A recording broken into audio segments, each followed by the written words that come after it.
ಇವತ್ತು ಡ್ರೈ ಗೋಬಿ ಮಾಡೋದು ಹೇಗೆ ಅನ್ನೋದು ತೋರಿಸ್ತಾ ಇದ್ದೀವಿ. ಗೋಬಿನ ನೀರು ಕಾಯ್ತಿದೆ, ಚೆಂದಾಗೆ ಬಿಸಿನೀರಿಗೆ ಹಾಕ್ತಾ ಇದ್ದೀವಿ.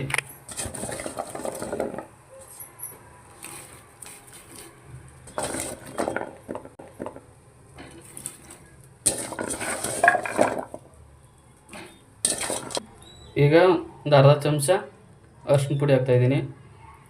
ಈಗ ಒಂದು ಸ್ವಲ್ಪ ಉಪ್ಪು ಹಾಕ್ತಾಯಿದ್ದೀನಿ. ಈಗ ಗೋಬಿ ಹಾಫ್ ಬಾಯ್ಲ್ ಆಗಿದೆ, ತೆಗಿತಾ ಇದ್ದೀನಿ.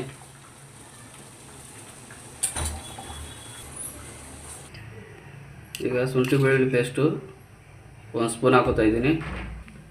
ಖಾರದ ಪುಡಿ ಒಂದು ಅರ್ಧ ಚಮಚ ಹಾಕ್ಕೊಂಡಿದ್ದೀನಿ. ನಿಮ್ಗೆ ಜಾಸ್ತಿ ಬೇಕಾದ್ರೆ ಜಾಸ್ತಿ ಹಾಕೋಬೋದು. ಮೈದಾ ಹಿಟ್ಟು 1 ಸ್ಪೂನ್ ಹಾಕ್ತಾಯಿದ್ದೀನಿ. ಕಡಲೆ ಹಿಟ್ಟು 2 ಸ್ಪೂನ್ ಹಾಕ್ತಾಯಿದ್ದೀನಿ. ಕಾರ್ನ್ಫ್ಲವರು ಒಂದು 3 ಸ್ಪೂನ್ ಹಾಕ್ತಾಯಿದ್ದೀನಿ. ಗರಂ ಮಸಾಲೆ ಅರ್ಧ ಸ್ಪೂನ್ ಹಾಕ್ತಾವನೆ. ಈಗ ಸ್ವಲ್ಪ ನೀರನ್ನು ಹಾಕ್ತಾಯಿದ್ದೀನಿ. ಈಗ ದೋಸೆ ಹಿಟ್ಟು ಅದಕ್ಕೆ ಕಲಿಸ್ಕೋಬೇಕು. ರುಚಿಗೆ ತಕ್ಕಷ್ಟು ಉಪ್ಪು. ಈಗ ಗೋಬಿನ ಹಾಕ್ತಾಯಿದ್ದೀನಿ. ಇದನ್ನ ಸ್ಮೂತಾಗಿ ಕಲಿಸ್ಕೋಬೇಕು. ಈಗ ಎಣ್ಣೆ ಕಾಯ್ದಿದೆ, ಒಂದೊಂದೇ ಬಿಡ್ತಾಯಿದ್ದೀವಿ.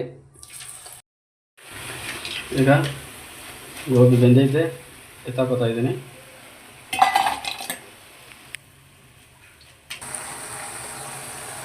ಈಗ ಗೋಬಿ ರೆಡಿ, ಚೆನ್ನಾಗಿ ಬೆಂದೈತೆ. ಅದಕ್ಕೆ ಬೆಳ್ಳುಳ್ಳಿ ಹಾಕ್ತಾಯಿದ್ದೀನಿ. ಈಗ ಕರಿಬೇವು ಸೊಪ್ಪು ಹಾಕ್ತಾಯಿದ್ದೀನಿ. ಈಗ ಕರುಮ್ ಅಂತದೆ, ತಿಂದರೆ ಚೆನ್ನಾಗಿ ಗೋಬಿ ಬಂದಿದೆ.